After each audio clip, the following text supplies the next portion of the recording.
Bab 222. Pulang bareng. Ulang. Davin mulai bingung untuk menjawab. Iya, Pak. Saya masih baru di kota ini, jadi saya belum terlalu kenal jalan-jalan di sini, jawab Miranda. Saya pesankan Grab kalau gitu. Davin memberikan penawaran. Belum berani mengiyakan. Pak.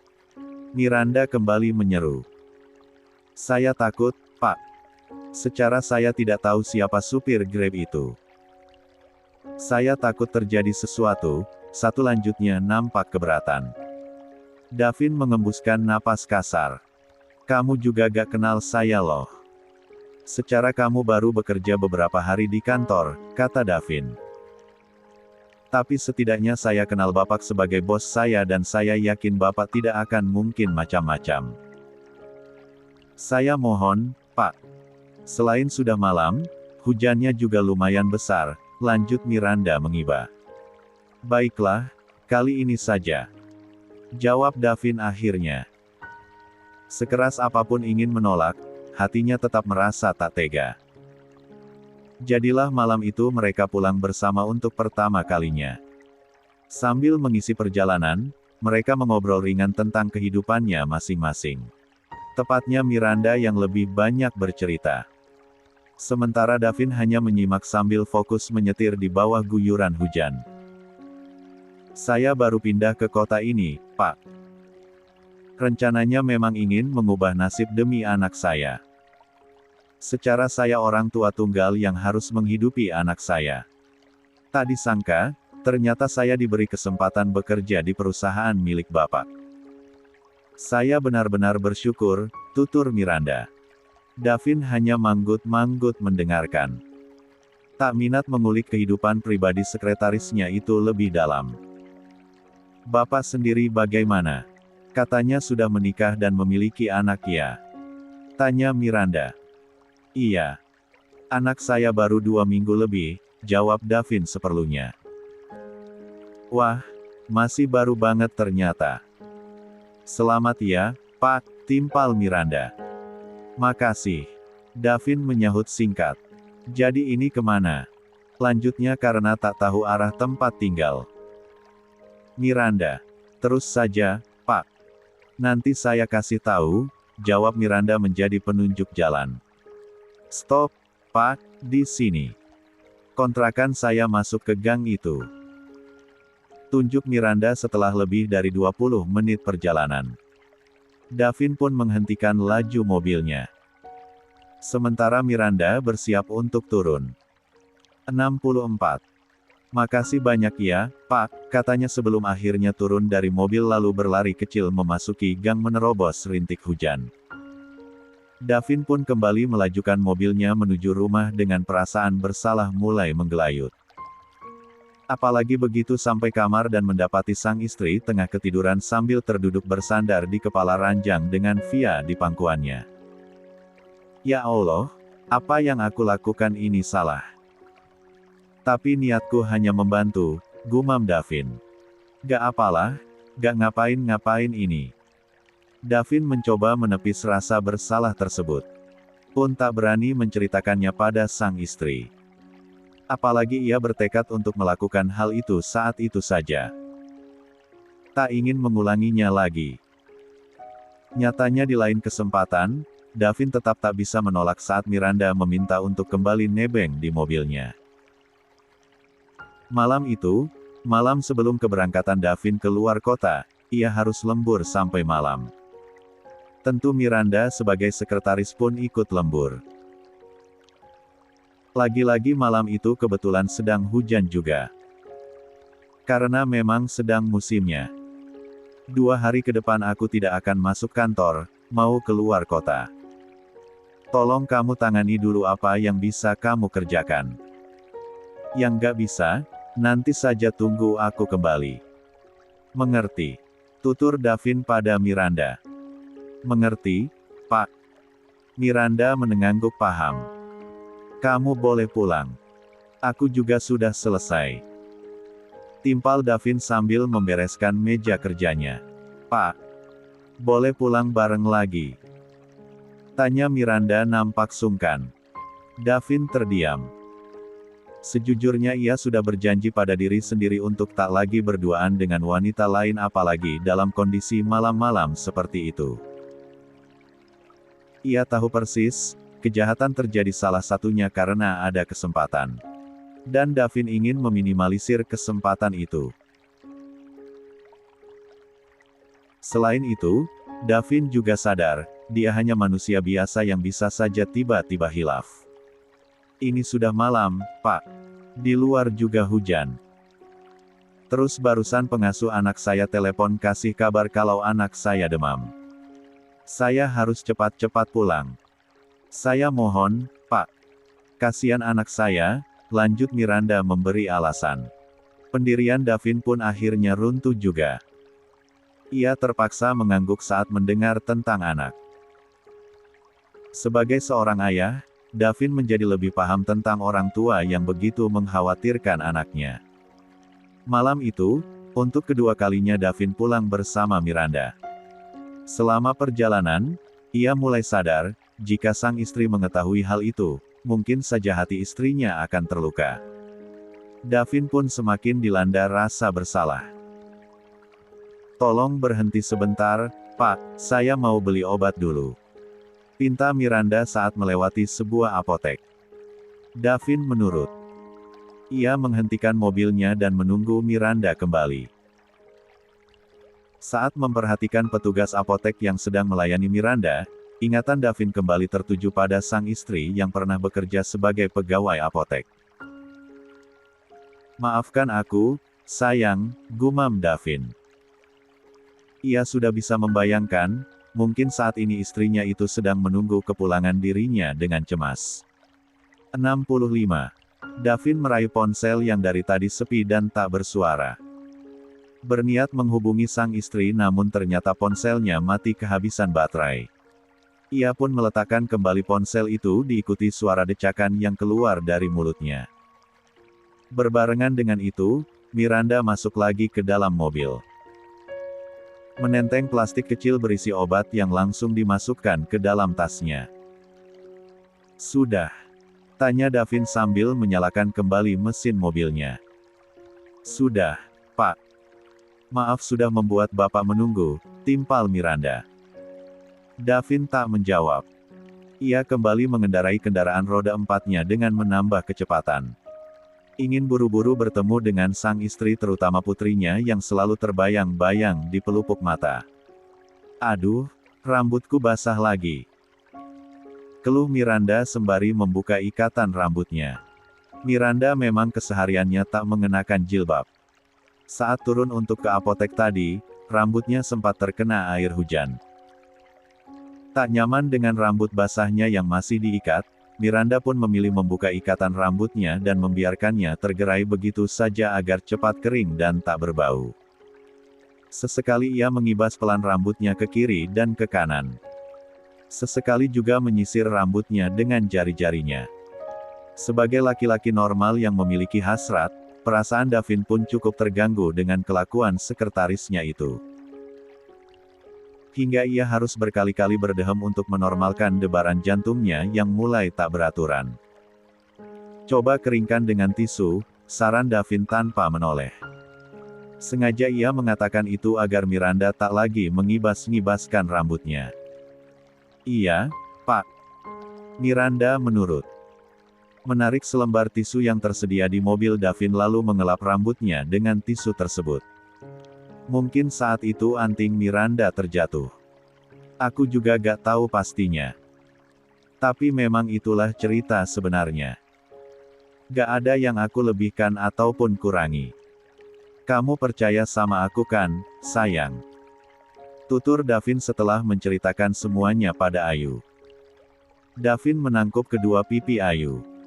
Menatap mata istrinya yang terus saja basah selama mendengarkan cerita.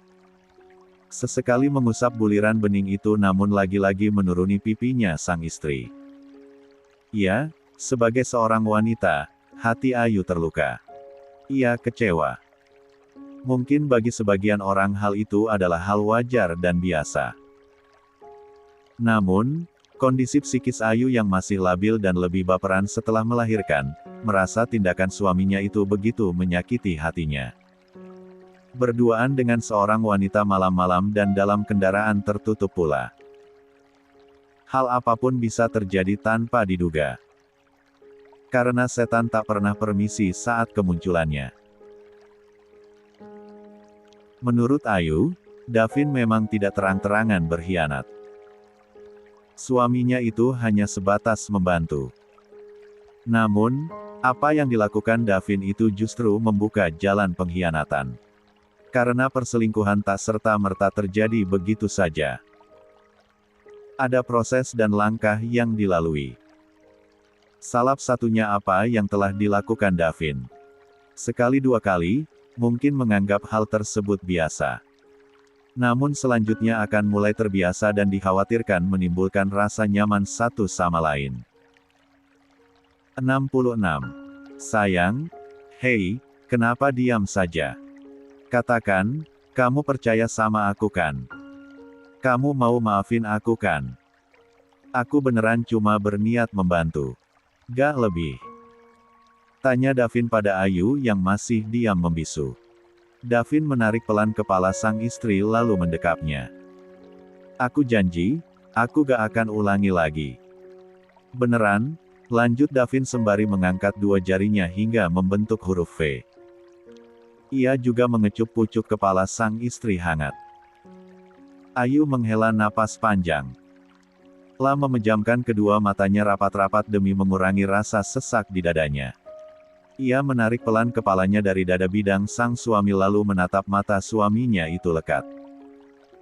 Baiklah. Aku percaya sama Mas. Aku juga maafin Mas. Tapi dengan satu syarat, timpal Ayu akhirnya. 67. Mata Davin berbinar mendengar maaf dari Ayu. Setidaknya, ia sudah mendapat maaf untuk kesalahan yang telah dilakukannya.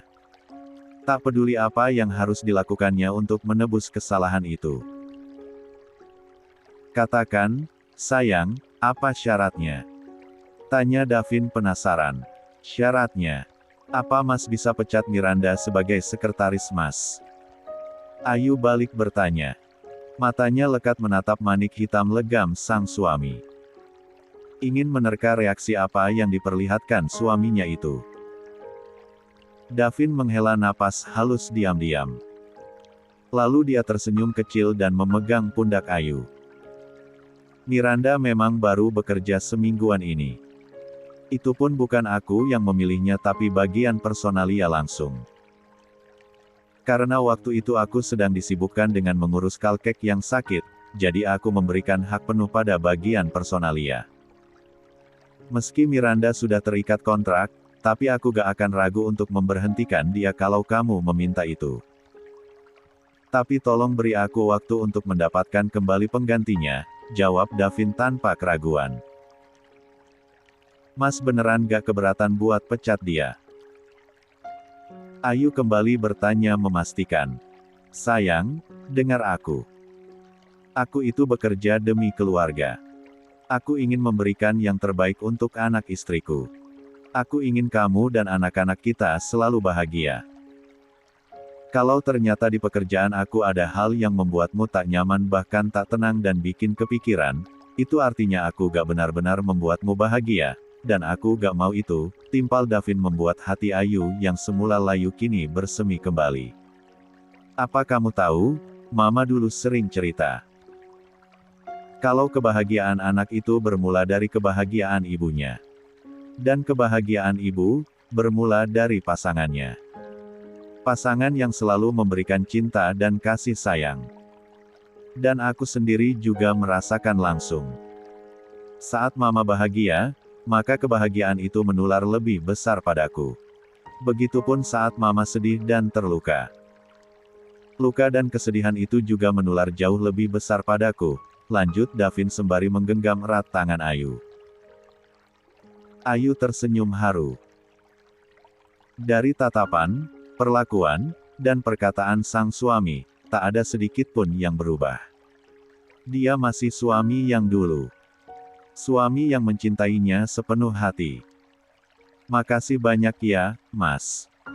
Dari dulu sampai sekarang, aku masih mempercayai semua kata-katamu. Tak sedikit pun aku meragukannya, tutur Ayu dengan berkaca-kaca. Davin mengangguk kecil lalu kembali menarik pelan istrinya itu dan mendekapnya. Aku sangat mencintaimu. Dulu, sekarang, nanti, dan selamanya. Aku gak mungkin menyakitimu.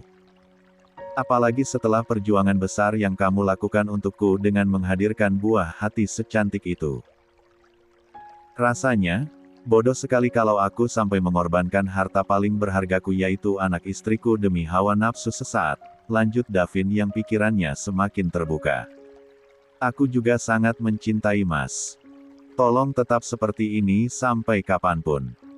Jangan pernah berubah. Pinta Ayu sendu. Aku janji, sayang, balas Davin sambil mengecup pucuk kepala sang istri. Oh, iya. Masalah anting itu, kamu bisa kok mengembalikan langsung pada Miranda. Biar kamu semakin yakin. Nanti biar aku temenin, lanjut Davin memberi usul. 68. Kenapa harus aku, Mas? Kan Mas bisa kasih sendiri, tanya Ayu. Biar gak ada yang salah paham kalau ada yang melihatnya, timpal Davin. Ayu tersenyum kecil. Lihat nanti kalau gitu, timpalnya. Oh, iya. Soal memecat Miranda, aku gak benar-benar serius ya. Aku cuma ngetes aja, sambung Ayu menerangkan. Loh, katanya minta dipecat. Kalau kamu minta, aku pasti lakukan kok. Asal kamu bisa tenang saat mengurus putri kita di rumah. Gak dibuat khawatir dan overthinking oleh masalah apapun, tutur Davin keheranan. Dari cerita Mas tadi, aku bisa nangkap kalau Miranda itu janda yang harus menafkahi anaknya. Dia juga tinggal di kontrakan. Kalau sampai dipecat, terus sulit cari pekerjaan lain, kasihan juga. Aku takut zalim padanya dan anaknya. Karena mungkin juga, staf personalia di kantor Mas menerima dia karena banyak pertimbangan dan kelebihan dari kandidat lain. Lagipun, ini adalah masalah pribadi kita. Siapapun sekretarisnya nanti, masalah seperti ini mungkin saja muncul. Solusinya cuma satu, yaitu keteguhan hati Mas sendiri. Ketegasan yang gak gampang terombang-ambing, tukas Ayu panjang lebar.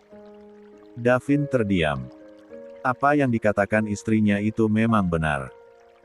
Keruwetan yang terjadi pun adalah bentuk ketidaktegasan dirinya untuk berkata tidak. Pun ketidaktegaan dirinya yang mungkin besok atau lusa justru akan menjadi bumerang untuknya sendiri. Berniat membantu dan menolong memang baik. Tapi tetap ada batasan yang tak boleh dilampaui. Salah satunya dengan membuka jalan pengkhianatan dengan sering-sering berduaan dengan yang bukan mahram meski berlindung di balik kata pegawai atau rekan kerja. Ini semua salahku. Harusnya dari awal aku berani bilang tidak. Maafkan aku, ya. Untuk kedepannya, aku berjanji akan bersikap lebih tegas. Bukan hanya pada Miranda tapi juga pada yang lain, tutur Davin dengan penuh penyesalan. Gak apa-apa, Mas. Gak ada orang yang sempurna di dunia ini. Semua orang pasti pernah berbuat salah. Asalkan bukan kesalahan yang fatal. Justru dari kesalahan itulah kita bisa belajar dan memetik hikmah juga bisa lebih berhati-hati ke depannya, balas Ayu tanpa ingin menyalahkan sang suami lebih jauh. Ayu berpikir, dengan sang suami menyadari kesalahannya saja, ia sudah sangat bersyukur. Dan yang terpenting, suaminya juga sudah meminta maaf dan menyesalinya. Ayu juga tiba-tiba teringat petua ibunya dulu saat Ayu mulai beranjak dewasa. Suatu saat nanti, saat kamu sudah memiliki pasangan, jangan terlalu menuntut kesempurnaan, karena tak ada orang yang benar-benar sempurna tanpa celah. Selama kesalahan yang dilakukan tak fatal dan masih bisa diperbaiki, perbaiki saja. Karena tak ada satupun rumah tangga yang lolos dari yang namanya ujian. Kini, Ayu mengerti petuah bijak itu. Hatinya menjadi lebih lapang saat benar-benar ditimpa ujian tersebut. Tak tantrum dan tak terpancing emosi. Pun karena Ayu memang tak memiliki jiwa barbar dan meletup-letup. Hal yang membuat Davin merasa bersyukur memiliki istri yang berpikir dewasa dan jauh ke depan. Sayang, sepertinya kita sudah lama sekali gak ngedate berdua. Sudah boleh keluar rumah gak sih? Kita diner romantis gitu, tanya Davin antusias. Sepertinya sudah boleh, Mas. Asal jangan yang jauh-jauh aja. Biar gak terlalu lama di luarnya, jawab Ayu sambil mengulum senyum. Kalau gitu, malam besok, kita diner berdua. Kita kenang lagi masa-masa pacaran dulu, ajak Davin dengan mata berbinar. 69. Kapan kita pacaran? Perasaan gak pernah pacaran dulu, tahu-tahu nikah aja, sahut Ayu sembari tersenyum geli membayangkan masa-masa dulu kebersamaan mereka yang tak disengaja. Maksudnya pacaran setelah menikah gitu. Sebelum ada orang ketiga di antara kita yaitu putri cantik kita, ralat Davin buru-buru. Bisa aja. Ayu mengulum senyum dengan wajah merona. Tapi via gimana? Lanjut Ayu. Sebagai seorang ibu, Ayu tetap khawatir meninggalkan bayinya itu meski hanya sebentar. Kita titipkan saja pada Umi Aminah. Atau, mau aku carikan pengasuh? Aku gak keberatan loh. Justru aku senang karena kamu bisa memiliki sedikit waktu luang untuk istirahat, tawar Davin. Untuk sekarang, enggak dulu kayaknya, Mas. Aku masih sangat menikmati kebersamaan bersama bayi kecil kita. Aku gak mau melewatkannya meski sebentar. Momen-momen ini terlalu berharga, jawab Ayu dengan senyum merekah. Tapi maaf, mungkin waktu kita jadi sangat terbatas. Perhatianku juga jadi terbagi. Maaf ya, sambungnya. Gak apa, sayang. Apapun pilihanmu, aku selalu mendukung. Apalagi ini untuk putri kita. Tapi, kalau besok-besok tiba-tiba kamu berubah pikiran dan ingin ada yang membantu merawat putri kita, kamu jangan sungkan bilang sama aku. Ya, ujar Davin. Ayu mengangguk mengerti. La tersenyum penuh kelegaan setelah melewati 2 hari yang penuh kesesakan dan membuat hari-harinya sungguh tak nyaman dan tak tenang. Sayang, katanya Raya mau ke sini kalau liburan. Kok gak ada? Liburannya udah mau habis loh, tanya Davin mengubah topik pembicaraan. Oh, iya. Tadinya dia mau ke sini hari ini. Tapi tiba-tiba ada kegiatan. Jadi katanya besok, jawab Ayu. Oh, bagus dong. Raya bisa gantiin dulu nemenin via saat kita diner, timpal Davin. Ayu mengangguk. Bisa, Mas. Dia sudah lumayan mahir ngurusin bayi. Kan Riri juga dibantuin Raya ngurusin Siva. Syukurlah. Jadi kita bisa tenang pacaran berdua. Iya gak? Davin menaik turunkan alisnya menggoda sang istri. Sudah punya buntut juga. Ayu mendelik malu-malu. Gak apa-apa. Mau sudah punya buntut, mau sudah punya cucu, yang terpenting kita selalu berasa masih pacaran, timpal Davin membuat Ayu kian merona dibuatnya. Mulai-mulai, rayuan gombalnya mulai bertebaran, ledek Ayu dengan senyum tertahan. Gak apa-apa, sama istri sendiri ini, balas Davin. Sini. Kangen banget sama istriku yang cantik ini. Padahal cuma berjauhan 1 malam doang, lanjutnya sembari memeluk Ayu lagi dan lagi seolah tak pernah puas. Ayu tersenyum merekah di dada bidang Davin. Segala kesedihan, kegundahan dan kekhawatiran kini sirna sudah. Berganti kebahagiaan yang tak terkira besarnya. Terima kasih ya Allah, untuk praduga buruk yang tak benar-benar terjadi. Terima kasih sudah melindungi suami dan pernikahan hamba dari badai yang mungkin akan memporak-porandakan kapal kami. Batin Ayu dikutil lantunan hamdalah berkali-kali. Hatinya kembali bahagia dan dipenuhi bunga-bunga cinta seperti sedia. 70.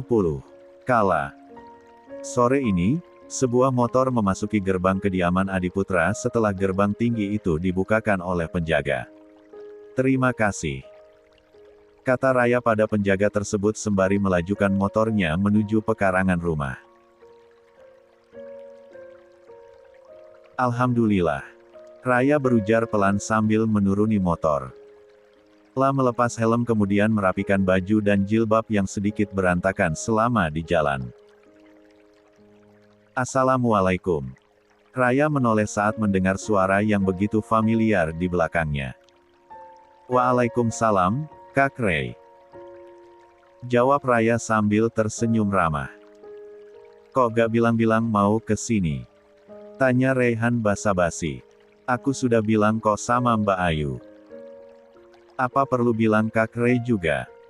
Timpal Raya sambil terkekeh pelan. Maaf, bercanda. Tapi kalau gak salah, aku pernah bilang loh sama kakak kalau mau ke sini pas liburan. Lanjut Raya menjabarkan. Iya sih, hanya saja gak jelas waktunya kapan. Kalau saya tahu kan bisa dijemput biar gak perlu bawa motor jauh-jauh, timpal Reyhan. Gak apa-apa, aku sudah biasa. Tapi sebelumnya makasih banyak loh untuk niat baiknya. Cuma aku gak mau aja mengganggu waktu kerja Kak Rey. Apalagi mungkin nanti setelah kuliah, pekerjaan kakak juga jadi sering terganggu, tukas Raya yang belum mengetahui apa-apa. Gak kebayang bagaimana sibuknya kuliah sambil bekerja. Keren sih. Raya mengacungkan jempol tangannya pada Reyhan sambil tersenyum merekah. Reyhan hanya mengulum senyum. Tak menyangkal dan tak berniat mengklarifikasi apa-apa. Oh, iya, Kak, aku langsung ke dalam ya. Kangen banget sama ponakan cantikku. Tutur Raya antusias. Ia bersiap menjinjing tas berisi baju ganti dan keperluannya. Biar saya bawakan, Mbak. Tawar Reyhan. Gak perlu, Kak. Aku bisa sendiri. Gak berat ini, tolak Raya tak enak. Gak apa-apa. Mbak Raya masuk duluan aja ke dalam. Tasnya biar saya bawakan, kukuh Reyhan. Baiklah. Makasih banyak ya. Balas Raya akhirnya. Ia pun meletakkan kembali tas itu lalu melenggang menuju teras kemudian mengucapkan salam. Setelah dibukakan pintu oleh asisten rumah tangga, Raya masuk dengan sungkan. Selalu seperti itu. Meski itu bukan pertama kalinya dia berkunjung ke sana, tapi perasaan itu selalu saja ada. Masya Allah, ada cucu kakek ternyata. Pak Damar menyambut kedatangan Raya dengan sumringah. Lelaki sepuh itu sudah menganggap Raya sebagai cucu sendiri. Iya, Kek, mumpung libur kuliah. Kakek gimana? Sehat. Maaf gak sempat besuk waktu kakek sakit kemarin. 71. Kemarin, timpal Raya sambil menghampiri Pak Damar lalu mencium punggung tangannya. Gak apa-apa. Kakek sudah sehat ini, timpal Pak Damar. Sendirian saja. Lanjutnya. Iya, Kek. Kangen ponakan. Biar bisa sedikit membantu Mbak Ayu juga menemani si cantik, balas Raya. Wah, ada panggilan baru tuh. Nona kecil, bos kecil, sekarang si cantik, ujar Pak Damar diakhiri kekahan pelan. Panggilan iseng aja, Kek, timpal Raya tak enak. Gak apa-apa. Bagus juga. Balas Pak Damar santai. Ya sudah, temui dulu mbakmu. Dia pasti senang banget, titah Pak Damar. Iya, Kek. Raya permisi dulu, ya, timpal Raya. Ia melanjutkan langkah menuju kamar Ayu lalu mengetuknya. Meski Raya tahu kalau Davin sedang tidak ada di rumah, tapi ia tetap tak ingin bersikap tak sopan dengan nyelonong masuk begitu saja meski ke kamar kakaknya sendiri. Masuk. Raya langsung memutar kenop pintu begitu mendengar titah sang kakak. Masya Allah, Raya, pekik Ayu dengan mata berbinar melihat kedatangan sang adik. Sudah Mbak tungguin dari tadi loh. Kirain mau dari pagi. Aku nemenin Siva dulu, Mbak. Mbak Ririnya abis ada urusan, jawab Raya. Mbak sehat. Si cantik gimana? Sehat juga. Alhamdulillah. Bapak, Ibu, sama yang lain gimana kabarnya? Timpal Ayu yang tiba-tiba dilanda rasa rindu pada seluruh keluarganya itu padahal mereka belum lama bertemu. Alhamdulillah sehat juga. Tapi kemarin-kemarin Bapak sempat mengeluh kakinya sedikit sakit. Ngilu dibawa aktivitas. Mungkin efek operasi dulu, jawab Raya. Oh, iya. Mereka juga kirim salam buat Mbak, Kak Davin dan semuanya.